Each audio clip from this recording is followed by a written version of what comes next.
Funny about that. You know who was asking about you the other day? Who's that? Nobody. We talking about sports, get ball. What it do, baby? Yeah. What it do, you number one podcast listeners? This is a great episode, a championship episode for those of us in Buckeye Nation, like I know so many of you are, who are tuning in. And if you're not, well, that makes us enjoy it even more. Our Ohio State Buckeyes are national champions, and you've tuned into the number one podcast in your headphones, Prem Brulee. I'm your host, Premal Bhatt, and you know I had to do it. I'm joined by my big bro, fellow Ohio State alum, Vish Bhatt. Let's go! Let's fucking go! Truly the most improbable of national championships, just like the one in 2014. Our Ohio State Buckeyes won the first 14 playoff, and now they've won the first 12-team playoff, and I truly can't believe it. We got a lot to cover, but those of us in Columbus, in Ohio, all across the world, Ohio State runs deep, and we are basking in this and loving every second of it. But without further ado, you number one podcast listeners, it's been a while. Happy New Year. We had to kick it off with a bang, and Ohio State delivered. So without further ado, let's get started on this number one podcast in your headphones, the first edition of 2025. Let's get it, Vish. Let's do it. Okay, first up, of course, is Yafim or Nah. And you know we have to cover it now that it is wrapped up its first year of the expanded version. Last episode, Akshay and I talked a lot about the format. But I want to get your take now that it's wrapped up. The NCAA College Football Playoffs, the 12-team format that debuted this past season. Yeah, fam, or nah? Before I get your take, I do want to do a little bit of news because I did a little bit of research. All of this for you, you number one podcast listeners. Look at that. You tune in here for the news, the hot takes, everything. It looks as though seating rules probably won't change for the next season. The reason is any changes for 2025 require unanimous approval by the 11 presidents and chancellors who make up the College Football Playoffs Board of Managers. But starting in 2026, any changes will no longer require unanimous approval, and pretty much rightfully so, and what you would all expect, the Big Ten and SEC will have the bulk of control over the format.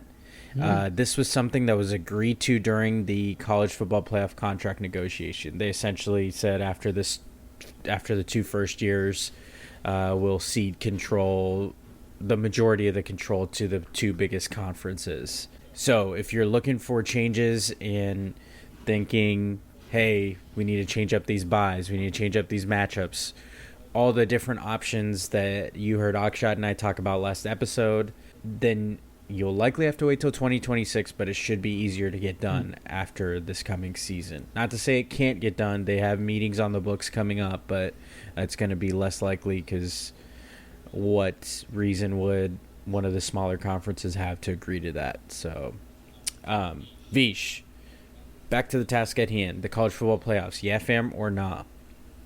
All right. So I can go two different ways here.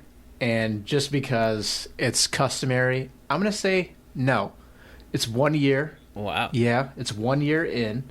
It felt weird with Boise and Arizona State getting the bye weeks. I think if they needed to make a change, it might be reseeding it and having, the top seed play the lowest remaining seed or something like that.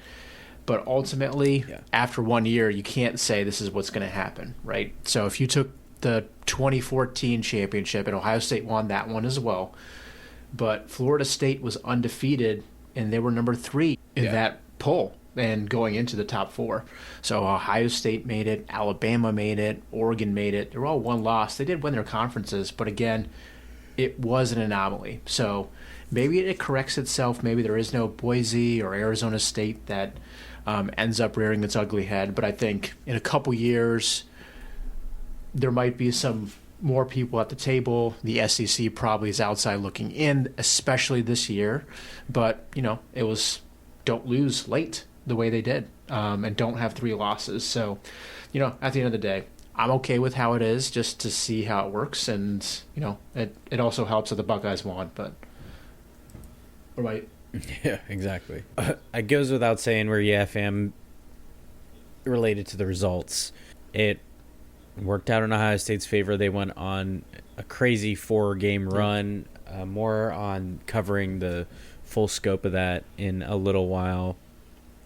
But so far, I'm a fam to the 12-team playoff, and I do think they got the 12 teams right. But I am I agree with you, well, somewhat here. And I talked about all the different options, but they have to get the seeding right.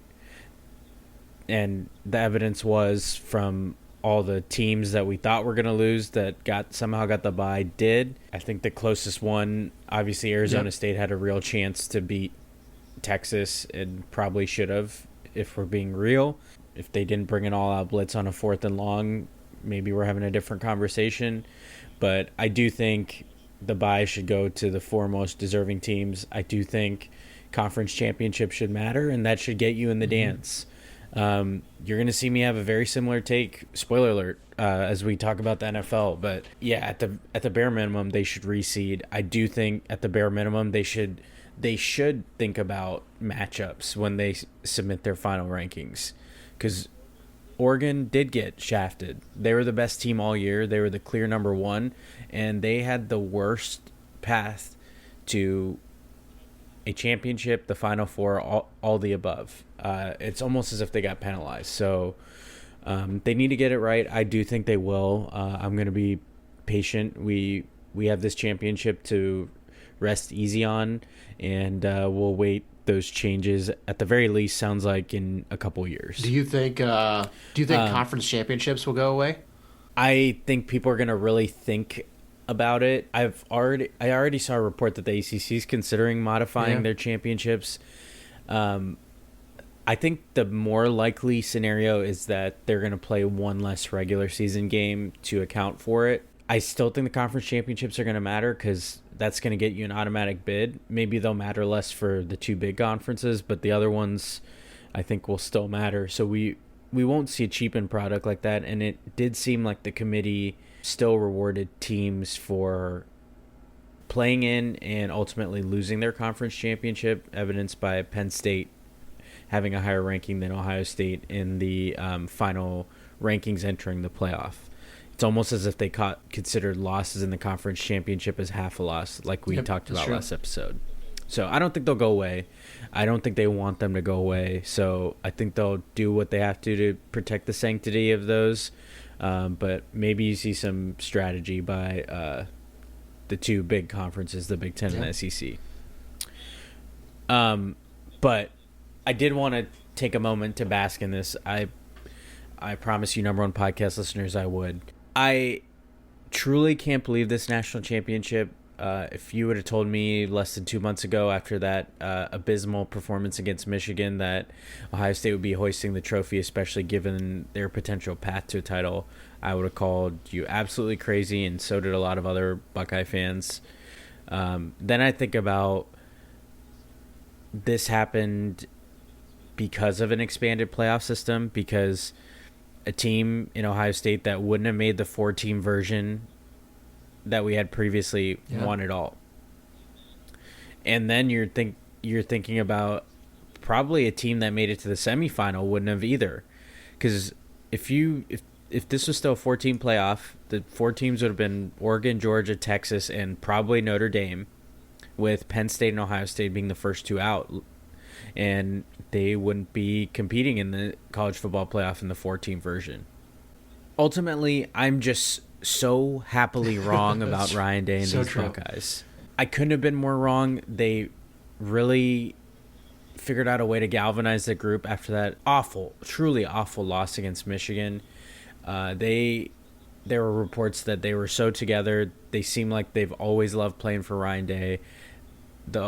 Now, One would argue they have a unique way of showing it on the final regular season game against Michigan for the past 4 years. But do I think this championship happens without that loss to Michigan? Probably not. Or at least maybe not in the same way, the same emphatic way, because they totally look like the team we were expecting all year after that loss. It's almost like it gave them permission to put the pedal to the floor. I truly cannot believe this. It feels surreal when I was watching the coverage. It's like, couldn't believe this insane run starting in December in that cold game in the Horseshoe full of Tennessee fans. The feeling of kind of dread and expecting a letdown to seeing pure domination for the next 2 games and then beating 2 really good physical teams the last 2 games, I didn't see coming. Because they hadn't shown it all year, and they waited to the perfect time to do it and prove all of us wrong and make us all look like idiots happily. Ohio State finished number 1 in the AP Top 25, obviously, in the final rankings. They beat the rest of the AP's top 5 teams, plus number 9 and 10. Say that again. The Associated Press's number 1 team beat teams 2 through 5 in their final rankings for the season and tacked on beating number 9 and 10 in the final rankings. The final college football playoff rankings had Ohio State number 6. Of course, they were not that seed. They ended up being the 8th seed. But the 6th-ranked Buckeyes beat 6 out of the other 7 in the top 8 of that final rankings. Out of the top 8 teams in the college football playoff committee's rankings entering the playoff, Ohio State was 6, so 7 other teams, they beat 6 of them. The one they didn't play being Georgia. Insane. Truly insane. And they did so. They beat those 6 teams, 6 out of those 7 top teams, by an average margin of nearly 17 points. They had wins over number 1 Oregon, number 3 Texas, number 4 Penn State earlier in the season, number 5 Notre Dame in the national championship, number 7 Tennessee, and number 8 Indiana earlier in the season.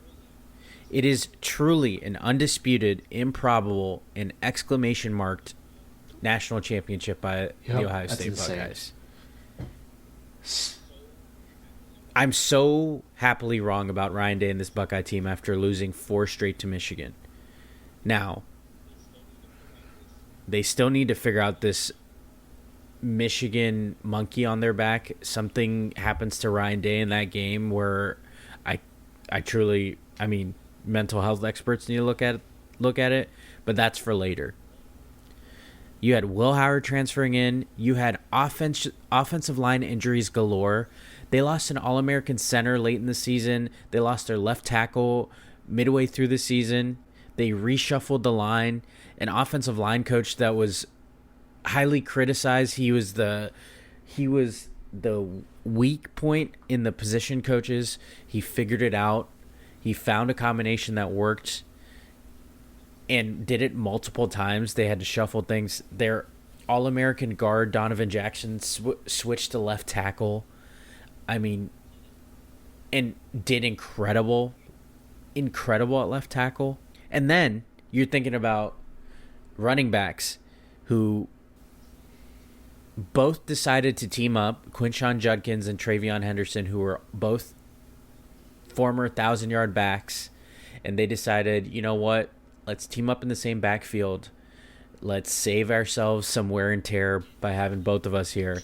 And their plan worked to perfection. They both rushed for 1,000 yards and managed to put less strain on their workload. They both stayed healthy, and they're both going to head into the NFL draft with less tread on their tires. Literally the reason they came here was less workload and still getting production, and it worked out to perfection. They had Emeka Egbuka, who's now the all-time receptions leader in Ohio State history. Yes, out of all the receivers that have come through. and he passed 1,000 yards in that national championship game. So Ohio State finished the season with 2 1,000-yard running backs and 2 1,000-yard receivers. Unreal. An unreal production from Ohio State. They finally lived up to the expectations everybody had for them entering the season, and they did it at the perfect time in the perfect 4-game stretch against a ridiculously tough 4 teams, and they beat 5 AP top 5 teams this season, which is a record all time, on their way to doing it. Truly incredible. Truly an incredible run. Can't believe the difference from the end of November to midway through January to be seeing this team with so much confidence and performing to their ability and pretty well dominating some really fucking good teams. I mean, the gauntlet that they went through, it's 100%. I mean, nothing else can be added. And I think it's something where you alluded to a little bit before. Judkins comes in, teams up with Travion Henderson. Fantastic. The sentiment out there is, Ohio State bought their way to a championship, right? They invested. Yes, They got a Caleb Downs, Judkins, and even a Will Howard who looked phenomenal. I would say all year long, except for some minor gaffes. And for the most part, he had the highest completion percentage in Buckeye history. Out of all their recent quarterbacks that Ryan Day has been part of and all of that, that's saying a lot for that type of athlete, that type of player. And we paid a lot of money for returning players and stuff, but even if we say we bought our way to a championship, at least we didn't cheat our way to a championship. Petty alert, petty alert, petty alert. Amen. Sound that, baby. Immediately approved. By the way, I do have to stop people right there. The reason Ohio State has that narrative attached to them is because their athletic director attached a number to their NIL spending.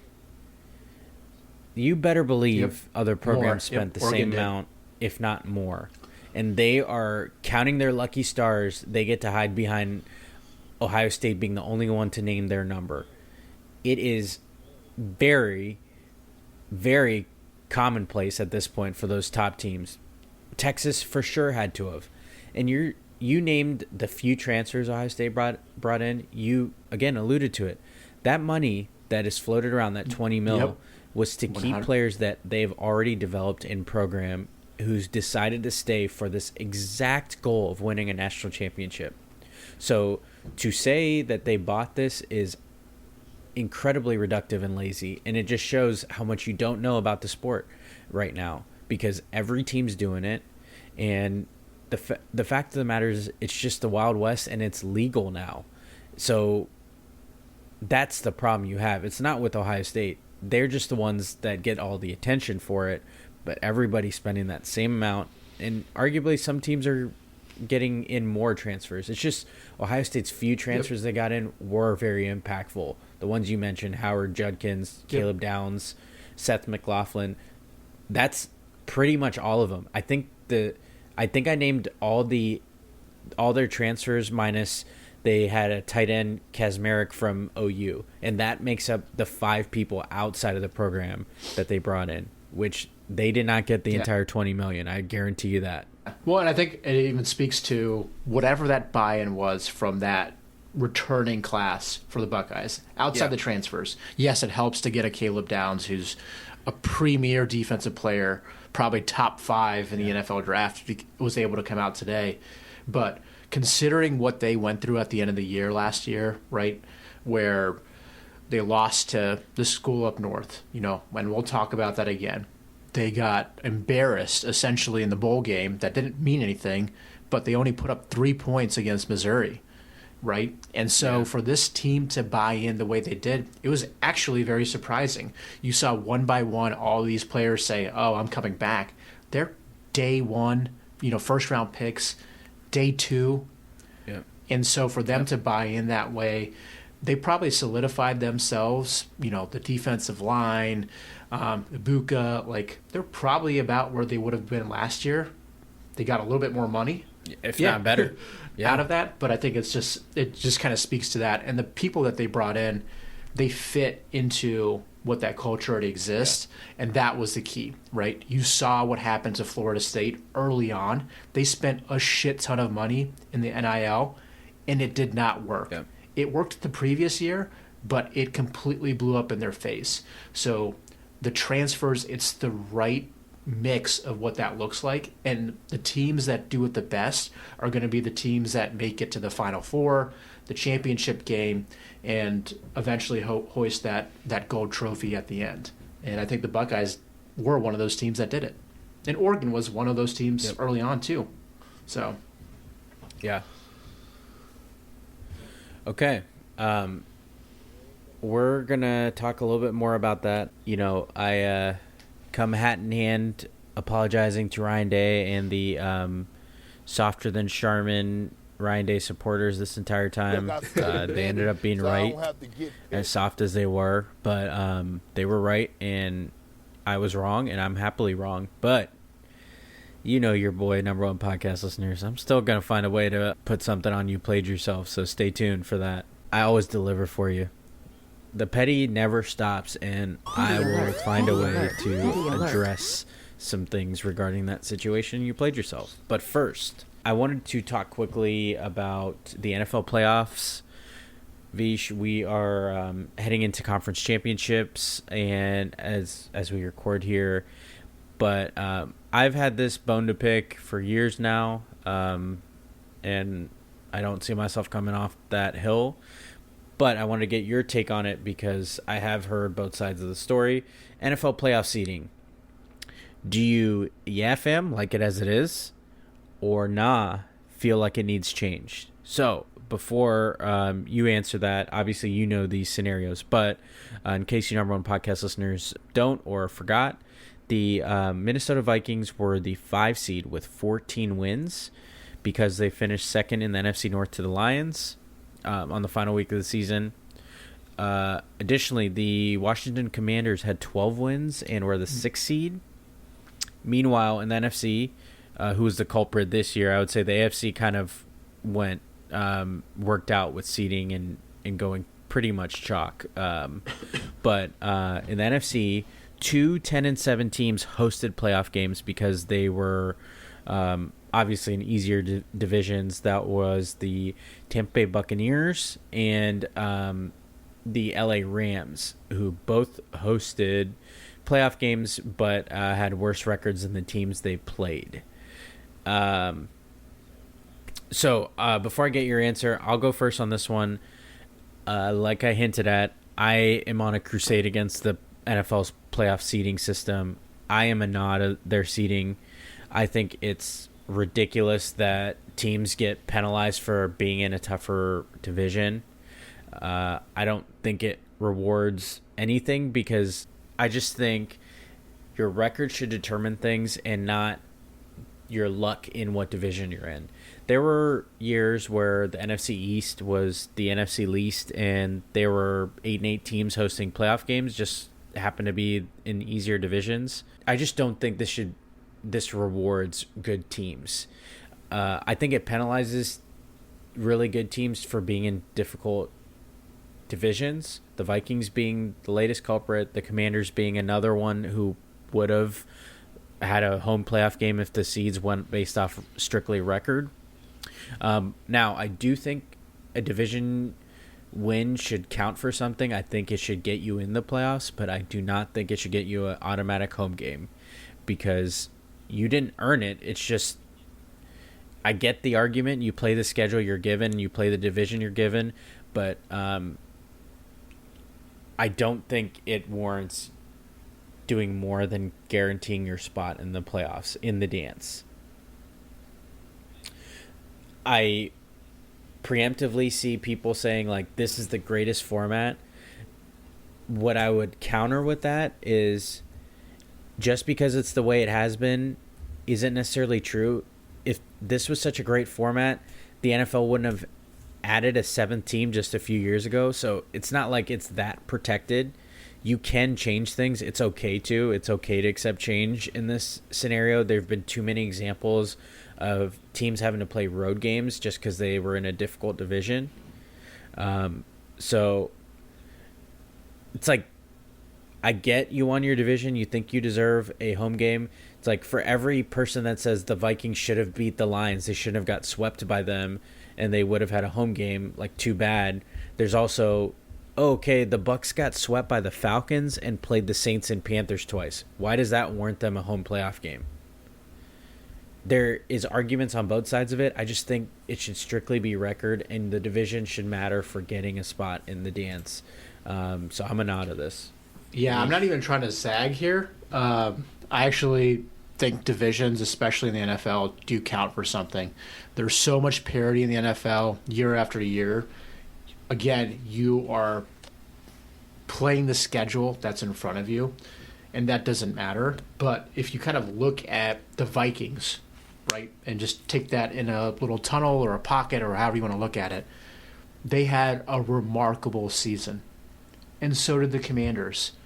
But if you're really that good and you're really apt to make a run, yes, home field does matter.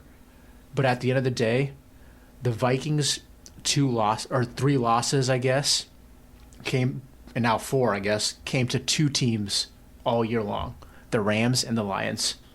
So they lost to the Rams in the regular season, and they lost to them again in the playoffs, right? So the divisions should count for something. The Rams won the NFC West, which historically has gone to the 49ers.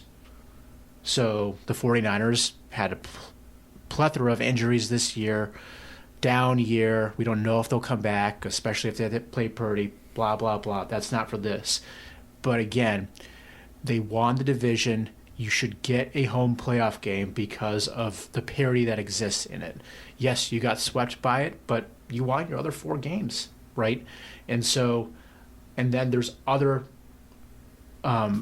teams that you also have to play. The Vikings, I think they either finished 3rd or 4th last year.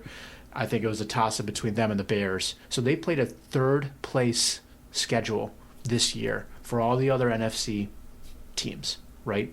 So what does that look like? Who do they play? The Vikings also played in probably one of the worst divisions out there, and I'm a Texans fan, the AFC South, right? They went undefeated in the AFC South. I think as is the Lions. And so those are the types of things that kind of factor into it. It ends up evening out, but we wouldn't have the beast mode quake game or whatever they call it without that. I think that was either a 7-9 team or an 8-8 team, Seattle, that had to host this juggernaut Saints team. So yes, they're apt to change it, but I think it ends up being where teams that are good, they'll win out, and it's not a Sam Darnold playing out of his ass either, like he did for the Vikings. So I'd rather have Matt Stafford go to the second round than a Sam Darnold go to the second round. That I don't know who would they. I think they would have played the Lions. I think they still would have played the Eagles in that snow game. So considering, Yeah. even hindsight 2020, I wouldn't have the Vikings in that place. So It's wrong, but I hear you. All right. Speaking of seeds, number 1 podcast listeners, I always try to plant seeds of mental health and, more importantly, mental wealth, especially during Too Much Sense, but I try to drop gems all the time. Mental wealth to me is exercising your tools and practice in order to achieve an overall mental health. When things get tough or you enter a rut, that's when your mental wealth kicks in, all the tools you have at your disposal. So in my quest to exercise my mental wealth, I look for tools to assist myself in promoting mental wealth. And that's what Magic Mind has been for me. It's not a solution. It's not meant to be. It's not advertised to be. But I do consider Magic Mind a tool that I use to ensure I'm continuing in the right direction towards mental health and mental wealth. Magic Mind believes there are 5 pillars to achieve mental health: sleep, diet, exercise, stress management, and exogenous compounds, anything that you consume that is good for you, essentially. Magic Mind aligns with these. You know the drill. They got all clean ingredients. They're all scientifically backed with a lot of research. And any caffeine is time release, so you don't get jitters or crash like you would if you took, say, like an energy drink. And now Magic Mind's even more aligned with those pillars because, like I've mentioned previously, they've added sleep shots to go along with their performance shots that I've talked about before. For me, the sleep shots, combining with the performance shots, has allowed for 24 hours of peak mental performance. It ensures I get good, relaxed, recovery-rich sleep so that I have my desired mental performance during the day. Of course, after I take my mental performance shot in the morning, usually, that's how I do mine. Your number one podcast listeners already know about my sustained higher mental clarity by taking the performance shots for consecutive days. The impact builds, and you get like a sustained mental clarity that you wouldn't if you took it sporadically. But new to the fold is the sleep shots. I've now tried 3 nights of using it. The streak ended because of the national championship, but those 3 nights, especially over a long weekend, allowed for a better, deeper rest. And they allowed me to turn my brain off from wearing a lot of different hats, being a professional in the working world, a husband, a father, a friend, brother, son, all that stuff. It allowed me to kind of shut the brain off, be in a good mental state so that I'm ready to tackle the day nice, bright, and early. There's no crash. You don't feel groggy getting up. And then taking my mental performance shot once I'm awake helps get the day boosted and clean and ready to go. So, you number one podcast listeners, I wouldn't be talking about this if I didn't have something for you, because I'm a man of the people. For the first time, there is a brand new offer. They're calling it the 24-hour pack. It combines the focus and sleep shots bundled up for the first time at 45% off. That's an exclusive for you number one podcast listeners because your boys got you covered. Vish, I know you've taken the performance shots. You haven't been able to try the sleep shots, but can't advocate them enough. I'm excited for you to be able to try them. But you number one podcast listeners, I don't just spew this stuff for the hell of it. I have a link for you. I'm going to put in the episode description. But you already know it's magicmind.com, magicmind.com. And we have a new link for you because it's this new bundle. It is magicmind.com/prem, Prem, Jan, Jan. So that's Prem as in Prem Brulee and Jan as in January. Prem, Jan. So magicmind.com/PREMJAN. That link is in our episode description. You can click it directly. You don't even have to worry about typing it in, but just in case you're an auditory learner, it's Prem Jan is the / after magicmind.com. There is no better time to start now.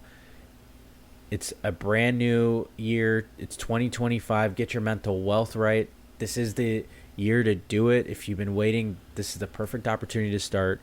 Make 2025 the year you build your mental resilience. Improve both your sleep and your awake clarity with Magic Mind.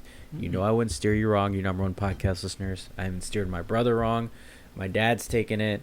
My friends have taken it. So give this bundle a chance. You have nothing to lose. These savings are right there, and you can trust Magic Mind's ingredient, the whole 9. So you already know, number one podcast. Don't play yourself and not take advantage of this Magic Mind deal. So speaking of not playing yourself, let's hit that intro, baby. I'm petty as hell. And I'm super petty. here we Petty Le Pew. go. Are you number one podcast listeners? I got to deliver on what I promised earlier. You played yourself.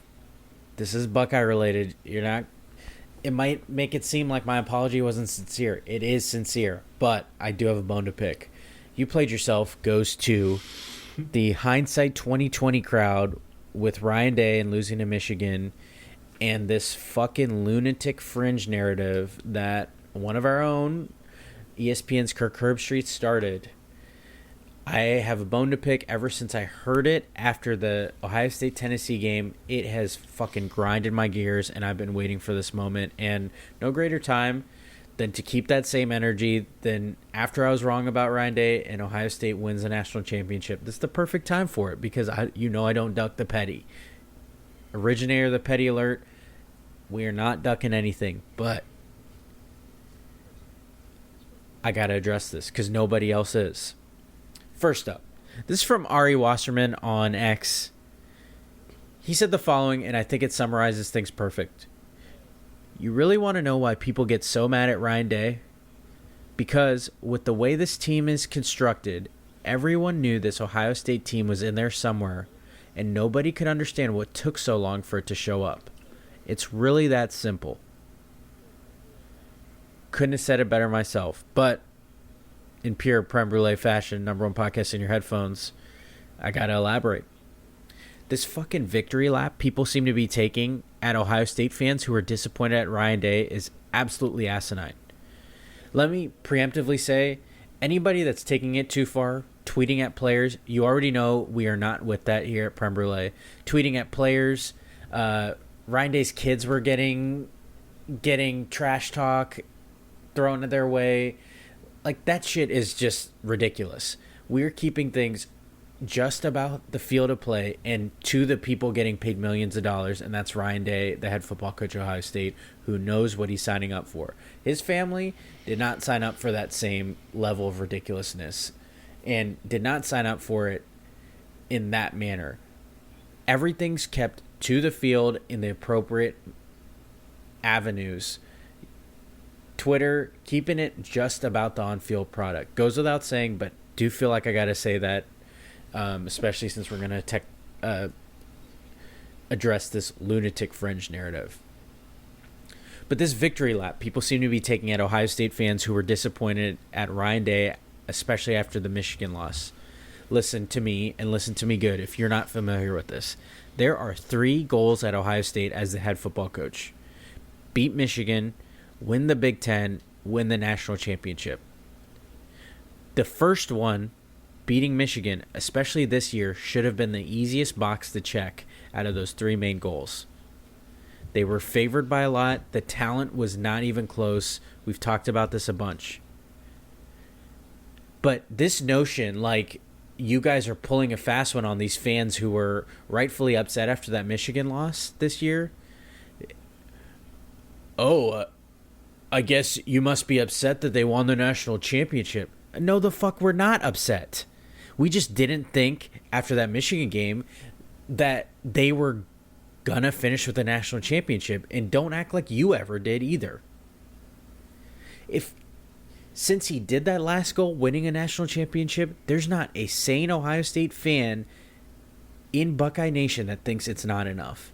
We're not that naive. We're not that stupid. Don't start attaching these narratives about people with unreal expectations, like as if a national championship isn't enough. It's plenty. It's the main goal. We just rightfully didn't think it was in the realm of possibility after you lose to a 500 Michigan team who have more talent than, clearly. Ryan Day, up until this year, was repeatedly 0-3 on those goals of beating Michigan, winning the Big Ten, and winning the national championship. He earns shutting us all up for hitting that hardest goal. He sure picked the hardest path to achieve what he wanted to, but he shut us all the way up. One thing I do want to address, though, to those of you taking this victory lap or like somehow being unnecessarily righteous as if you know more than us or something, like our take was invalid. It is okay for Ohio State fans to not accept underperforming from their coach. Y'all thinking you're the smart one for just being prisoner of the moment from getting the benefit of results of a playoff game and the benefit of hindsight is not it. It's not a way for you to prove that you are fucking correct or have the right to be righteous against us. The results of this national championship, while making us elated for the first few games, I would say, especially after that Oregon win, that emphatic Oregon win, it made Ohio State fans wonder and mad that he didn't coach this way against Michigan. Why did it take a sorry game and sorry performance to play this way? That's the frustration. Like Ari Wasserman's tweet, that's the frustration. We knew this team was in there, and they didn't show up until their backs were against the wall, which, great. The way it happened is storybook. Now, I prefer to not lose to Michigan every year, so let's not make that cardiac method a habit. But forgive us if we were having high standards for head football coach at Ohio State. The standard is the fucking standard, and it'll never waver. Ryan Day won a national championship, so he met and exceeded the expectations and the standards. But until then, we were living in the moment, and rightfully so, with 4 straight Michigan losses. And that's not acceptable here. It never will be. It's not to him. It still isn't. It's still the job for next year. It's still the same 3 goals. Now, does it buy us a lot of peace and happiness winning a national championship? You bet your butt. But let's not act like this fucking... You guys are more right because you have the benefit of hindsight. And the narrative that Ohio State fans are not happy at this result is incredibly reductive and flat out stupid. You know it doesn't make sense. You think you're being this smart person, but you just look like a fucking dumbass because you're not seeing the whole picture. And I thought Doug Lesmerises, who covers Ohio State, has for years, on his podcast covered it great, addressing the lunatic fringe narrative, specifically speaking of righteous. Kirk Herbstreit and Chris Fowler, after Ohio State beat Tennessee at home in the Horseshoe, went on, everybody knows it by now, quite a soapbox about this hypothetical lunatic fringe of fans. And Doug Lesmerises explained it perfectly. I'm going to attach a clip here, but it's on Twitter, X, whatever you call it, if you want to find the clip. Doug Lesmerises, who covers Ohio State. The full clip is worth watching. It's over 4 minutes, but obviously I'm going to chop up a little bit of it so you get the gist of it. That I think addresses that lunatic fringe scenario the best. The Buckeyes aren't victims here. I think the loss to Michigan was as bad as any Ohio State loss in the last 20 years, and they did that, and that coaching staff did that. And I think Kirk Herbstreit is wounded, particularly when it comes to Ohio State fans, and he turns everything on fans. And he was talking about how the lunatic fringe has expanded. And I think he makes it too personal. If you think the lunatic fringe has expanded, maybe it's that your definition of lunatics is no longer correct. Maybe what these people are just sort of justifiably, reasonably upset Ohio State fans that Ohio State on the most important weekend of the year for the 4th straight year came out and played a horrible game in the most important game of the year. So there is this very quick thing, and I don't like it when broadcasters do it. They act like fans turned against this team for no reason. That team played an awful game against an overmatched opponent with much more talent. They earned the doubt. They earned the sports hate. And so let's not forget in the end why any of this exists. It's because of the fans. So if you are a fan who is personally attacking a player on social media or sending death threats or whatever, then you are the lunatic fringe. If you're just mad that the team lost and you think maybe the coach should be fired if he doesn't do a better job, you're not a lunatic. It's not considered lunacy for fans to expect your coach with a lot of talent on his roster, clearly proven, speaking of hindsight, clearly proving he had the talent to beat Michigan, but not doing it. So you played yourself ghost to all that. Yeah, I think you hit it on there. I mean, Ryan Day bought himself some time. Probably a lot of time. A lot of time, yeah. Right? And it still does not change the fact that he has not shown up for that Michigan game. Say what you will, especially this year, it was absolutely ridiculous to only be putting up 10 points against that team. It should not happen. That team could not move the ball at all. Our defense played out of their mind against Michigan. They came up with stop after stop after stop. It was only because the offense was so inept that they put the defense in these field goal moments, right? And so trying to justify that this is anything but okay is ridiculous. Like you said, the standard is the standard. When you coach at The Ohio State University, when you coach the football team at The Ohio State University, you are set. You are part of a different standard. It's almost like you are at an elected office, and we don't agree with it. There's no petty alert that will be approved for you going after personally anyone, a player, family member, you name it. But the idea that you are immune from that is not accurate. It's part of the job. You could probably put clips that Urban Meyer has put also on the podcast that he does, where he talks about the standard being the standard. And I'm going to speak about the Ohio State fan base. Are they rugged? Are they tough? Are they high expectations? They expect you to win every game. They expect you to beat your rival and win a national championship. I'll help you. You're damn right they do. Mm-hmm. And I can tell you, every person that puts on a scarlet and gray helmet better believe they and demand that they do too, because that's not for the timid. The expectations will never change. No, there's no media member. There's no assistant coach. There's no one that's ever going to say, you know what, we got to temper this down a little bit. When you take this job, when you look at it, it's seen as one of the premier jobs because you have so many eyes on you. Ryan Day, where he deserves so much credit, is, especially this year, is he brought in Chip Kelly and he took his hands off of the offense. He probably had some say into the game plan and all of that, like a head coach should. But if Chip Kelly actually had the change taken off of him for that Michigan game and didn't get in his head, I think it would be a very different game.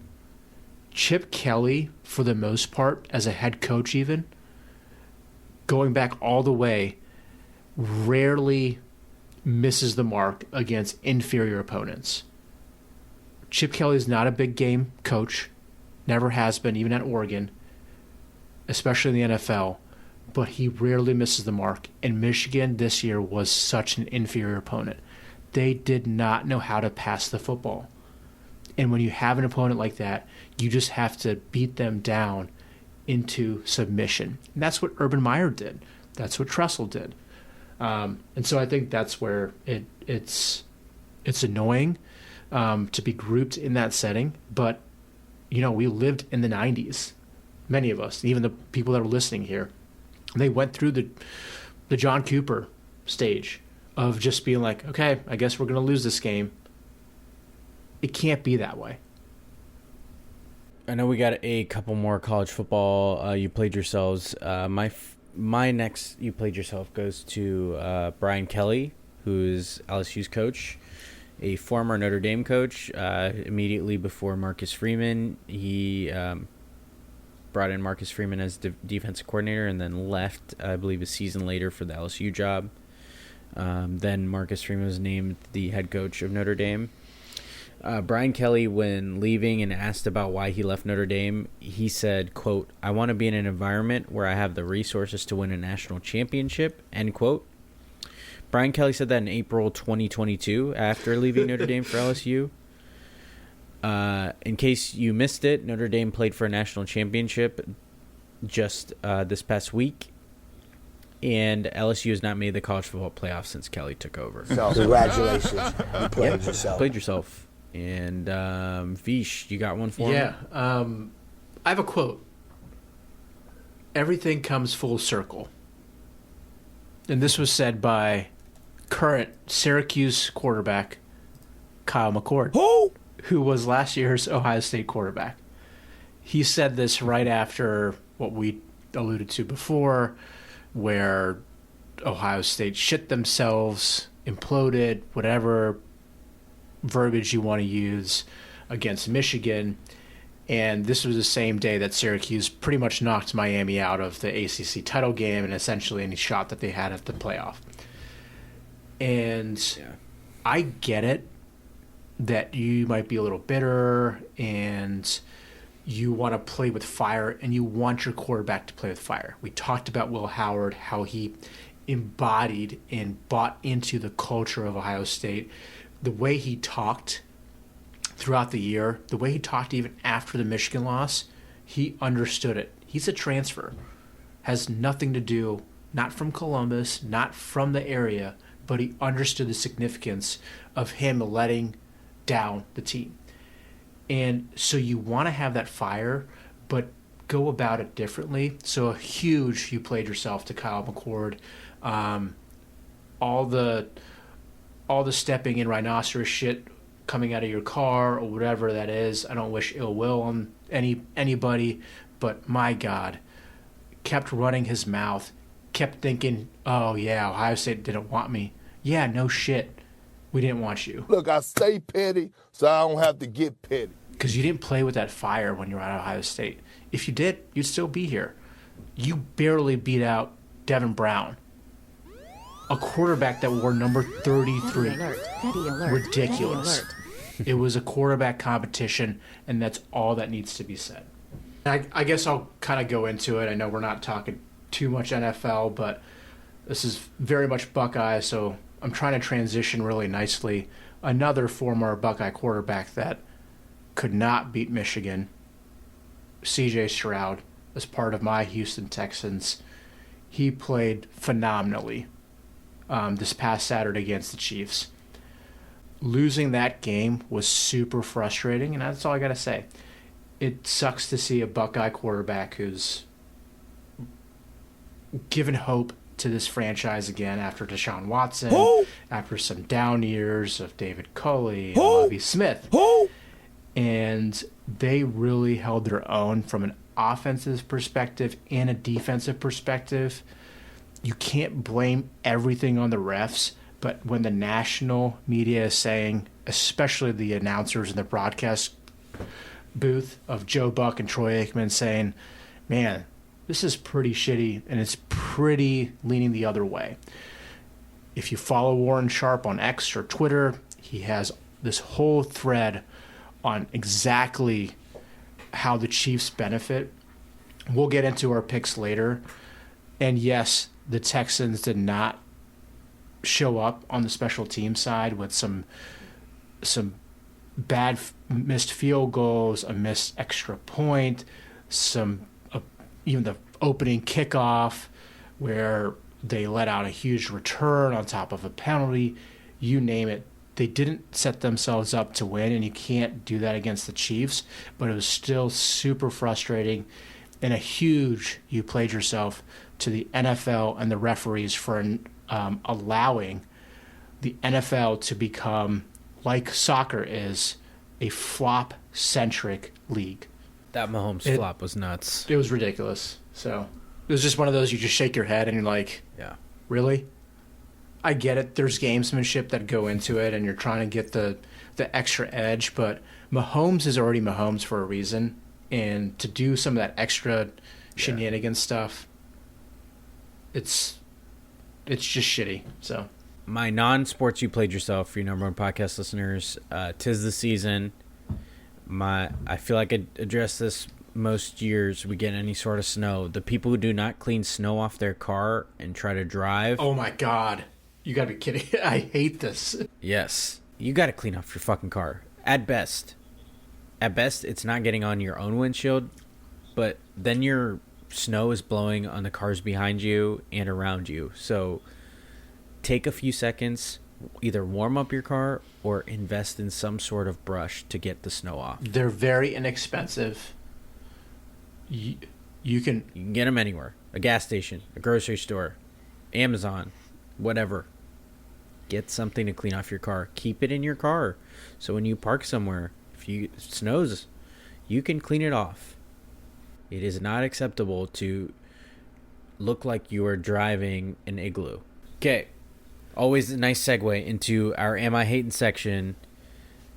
Number one podcast listeners, you know we love a good deal of hating, but we're in a safe space here. So a reminder to submit yours, any non-sports you played yourself, a sports related you played yourself, or any Am I Hating, we would love to hear from you. But my one for this first edition of 2025 is saying Happy New Year's with an S. It's Happy New Year. There is no S on there. That'd be like saying Merry Christmases. I don't know why people don't know this. Adding the phantom S to New Year's, there are not multiple New Years that we're celebrating. It's just one year that we are celebrating. So it is Happy New Year. If you see someone new, please keep the S off. Yeah, I would say it's for a lot of things. We just add extra S's. Yeah. People add extra S's. Like, even, I know I've gone on grocery store rants on this podcast before of the self-checkouts and grocery carts, you name it. But Kroger's, Myers, Oh, I hate that. Aldi's, there's no S on them. Yeah. There's no S on them. No apostrophe S. It's not like you're going to multiple locations. There's no apostrophe S. Some do. It These is. don't. I feel like for Happy New Year, I didn't even know people did that, and I don't think it's hating. I think it's just you got to stop. So, Amen. Always a safe space here. All right, number one podcast listeners, let's move on to who you got and what you feeling. Vish, so last episode, Akshat and I picked opening round games. Akshat went 4 for 4. At that point, I was very down on Ohio State, so picked against them, and I couldn't have been more wrong. Again, happily wrong. We picked the opening round games, and they went pretty chalk. And then it just so happened that all those teams that played in the opening round games beat the top 4 seeds too. So all the teams we collectively picked also moved on into the Final Four. So that's kind of crazy how that worked out. Very interested to see the bigger sample size as more of these 12-team playoffs happen. I imagine one of those teams with the bye is going to win one, I would assume, eventually with the bigger sample size. Okay. This episode, since it is the season, you transitioned us into NFL, covering NFL stuff. So I wanted to pick who we think's going to make the Super Bowl. Essentially, we're picking the NFC Championship game, the AFC Championship game, and just in case that you're not on the next episode, I want to get your Super Bowl pick with those two teams. So, NFC Championship, who you got? Commanders versus Eagles. By the way, a nice you played yourself. Believe me, I know we're keeping the focus on college, but a nice you played yourself to the Dallas Cowboys of the NFC East, watching two of their division teams meet in the NFC Championship game and now hold the title for longest drought to making the NFC Championship game, the Final Four. No end in sight, so that amount of time since 96 is just going to keep growing endlessly, and no end in sight. Congratulations. Again, you played yourself. I'm not ready to exhume football is dead regarding NFL, so I'm not going to try to bring the mood down. So anyway, we'll leave it at that. Commanders versus Eagles. Who you got, Vish? yeah, I think when the playoffs started, this would have been a pipe dream for the Commanders to make this. A lot of this actually does hinge on Jalen Hurts' health. The knee was pretty banged up, and he was pretty non-committal after the press conference on Sunday. It was Sunday, right? They played on Sunday. Yeah. And yes, the Eagles' O-line is intense. Saquon Barkley is next level home run hitter. But if this turns into a shootout and Hurts is not there, it's Commanders all the way. I hate to use that as a crutch, but if Hurts is even semi-healthy, it adds a huge dynamic to be able to open up that passing game. I don't think Kenny Pickett is that person, so it is a cop-out, but I would just say if Hurts is playing, we're doing this on early in the week, so if Hurts is playing, I think the Eagles win. If Hurts is not, even 50%, it's going to be the Commanders that's going to be in the Super Bowl. What do you think? I think I'm going with the Eagles on this one. I know the Commanders have been playing incredible, but these are two teams really familiar with each other. Obviously, being in the NFC East, they've played each other twice and splitting the series for the year, both being close games, so they're quite familiar with each other. I think the Eagles' home field will play a factor in this. For what it's worth, the weather's supposed to be fine in this matchup if the early indicators are true. It's supposed to be in the 40s randomly. So I'm going with the Eagles. Obviously, your point is valid with Hurts' health, but I think Saquon's a great equalizer, and then their familiarity, and the Eagles' defense is playing great. So I'm going with the Eagles this one. Don't care for either of these teams, so whatever. As always, this time of year, I'm Team Snacks, so here we are again. What it do, baby? Okay. Over in the AFC Championship game, it is the top two seeds. The Buffalo Bills will travel to Kansas City to play the Dark Magic Kansas City Chiefs. Also worth noting, it looks like the weather's pretty decent on Sunday as well for Kansas City. We'll see if that holds. Obviously, like Vish said, we're early in the week, so all that's subject to change and be incorrect. But who you got in this one, Vish? I'm only picking on who I'm going to be rooting for. It's the Buffalo Bills, and that's the only reason why.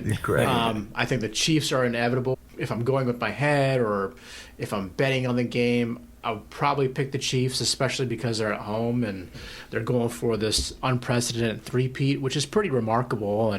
But because I'm not going to be rooting for them, I don't want them to win. And Petty alert, petty alert, petty alert. I agree with you. Not rooting for them, but I do think they're going to win. I think I would like to see the Bills out of the four teams left. The Bills are the clear and obvious choice for me to be okay with them winning versus the two teams that obviously in the Cowboys division and then the Dark Magic Chiefs. So anyway, so Vish, who do you have winning the Super Bowl? You can go off your rooting interest or who you actually think is going to win. So even though I picked the Bills, I think the Chiefs will win. But, I'm going to just say the Bills.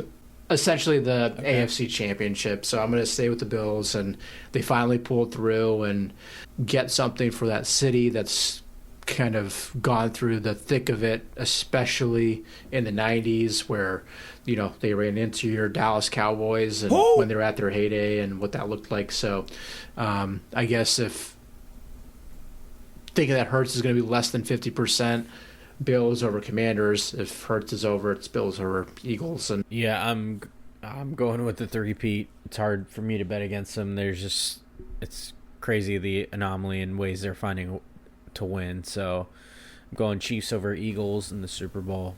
I think it'll be close, but yeah, I think they all show up in big games. So we'll see. We're covering all four teams here. I'm sure it'll be a combination of them, and we'll both be a little bit wrong, but we'll see. Let's move on to what you feeling. I'll go ahead and go first. Obviously, I think we're both feeling the Buckeyes national champs.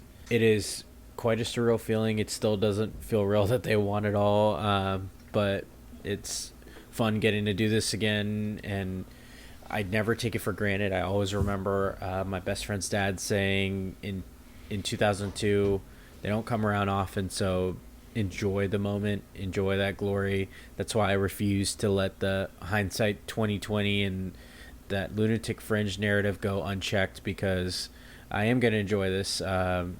I'm a diehard Buckeye fan. I do it the right way. I watch every game. I support the team. I'm critical of them when they deserve it, but only the product on the field. And it feels good to watch your team win.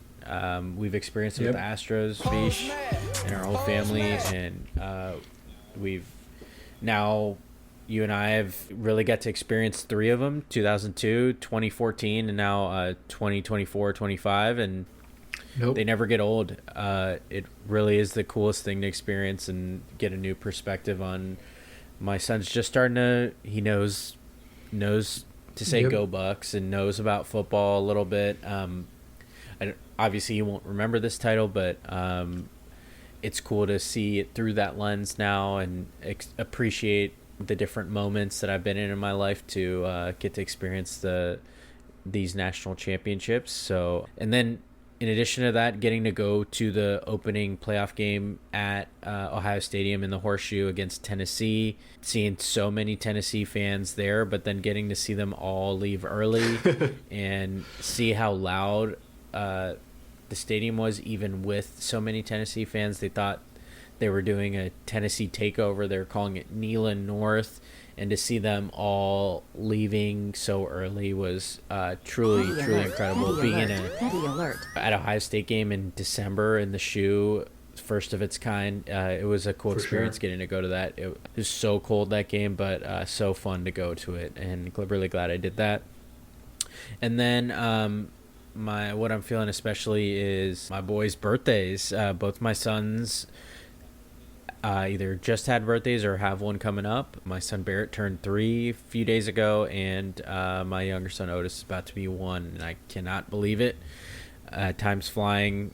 I don't need to tell the parents who are number 1 podcast listeners out there this, but it truly is going warp speed, and that's what I'm feeling lately. Yeah, it's just crazy how time flies, and it's cool to see, even though they won't remember it or they were all sleeping as the Buckeyes won, and it was just cool to know. And I'm, when I woke up my son Calvin this morning, it was like, hey, the Buckeyes won, and he just goes, yay, not really realizing what that means. But and then here's another thing that a little tidbit that will make us feel a little bit old. So someone at work was telling me today, like, oh, how about them Buckeyes? And, the small talk that exists in the workplace. And I'm sure many of the number 1 podcast listeners are experiencing that as well. But he's like, yeah, I didn't really remember 2014 as much. I was only like 12. And I was like, what? So I was like, yeah, I was out of grad school, I guess. That's cool. So it was a surreal moment. But, really just looking forward to, in a couple of weeks, we'll be able to come down with Calvin and spend time right before Otis turns 1 and really just celebrate them. And it's just really cool just to be able to experience that, see life through their eyes, and also exhibit a lot of patience. And I'm sure they saw us at our low in late November, and they were sleeping through our high couple days ago. So no doubt. All right, number 1 podcast listeners, you know how I like to finish each episode with that too much sense, so let's hit that intro. Number 1 podcast listeners, this reached my algorithm, and I thought it was perfect. If there was something that's probably like the book of Prem, chapter 1, verse 1, or close to it, it's this. This is a quote from Dane Thomas. It says, "Tell them you love them over and over again. Tell them too much and never too little, for the time we have is short, but the love we have is endless." Wow. Love it. Yeah. Love it. I live by this. I think a few years ago, maybe even before that, I think number 1 podcast listeners have heard this before. When I think about someone, I try to text them. I always try to live by that, because I know the feeling of having that sent my way, and I just want people to know how I feel about them, and I don't think it's ever the wrong time to show your love. I tell my people I love them whenever I get a chance. It might be too much. They might think it's too much, but it's never enough for me. I always want them to know how I feel about them. I think too often we wait for a right time, and I think it's always the right time to show love. So that's my too much sense for this week. Tell someone you're thinking about them. Tell them you love them. I never try to miss a chance. I get to podcast with my bro. We chop it up before and after, and we always end with love you. And I think that's something that as we've gotten older, we've embraced a lot more, I would say. I don't know if it's like being macho or being young or both, or I think it's just something that you appreciate and a lot of people around me appreciate. So I always try to show my love for my people, and I hope you number one podcast listeners do the same. And it's a good reminder, the love, we're showing it in terms of gifts and advice. Remember, like I told you about mental wealth, I try to exercise it in Too Much Sense, but also exercise it with Magic Mind. Do not forget about that link. Go get that 24-hour pack from Magic Mind. That's magicmind.com/premjan, PREMJAN. It's magicmind.com/premjan. And that link will take you. You don't need a coupon code. It gets you the deal I'm telling you about. Up to 45% off a bundle with both the Magic Mind performance shots and the sleep shots. So you got 24 hours of coverage. Don't play yourself. Number one podcast listeners, I wouldn't steer you wrong, just like I haven't with this brand new edition of the number one podcast in your headphones, Prem Brulee. I've been your host, Premal Bhatt. That's been my co-host, Big Bro, Vish Bhatt. We are both very proud alums of the Ohio State University, the national champions of the college football world. Don't ever play yourself. Top of the world. Ryan Day, the biggest mea culpa for me, but you sure did prove us wrong, and we are so happy you did. Go Bucks, now, forever, and always. 100%. It's remarkable. 9 championships, and we've got to experience 3 in our lifetime, so hopefully more to come, and it's been fantastic to be able to experience this with even our cousins and, you know, Buckeye fans through and through. And I know one of our cousins is a UT alum, so it hurt Niche a little bit more around that. But yeah, so shout out to Niche, and if she's made it through this far. Oh yeah. All right, number one podcast listeners, that does it for a brand new edition of Prem Brulee. I've been your host, Premal Bhatt. That's been my co-host, Vish Bhatt. And you already know the drill. Like, review, comment, tell a friend to tell a friend. Share these episodes to your social media. Everything's greatly appreciated. I can't tell you, number one podcast listeners, how much it means to me to get the support from you all. And we'll talk to you on the next edition. All right, see you. Peace.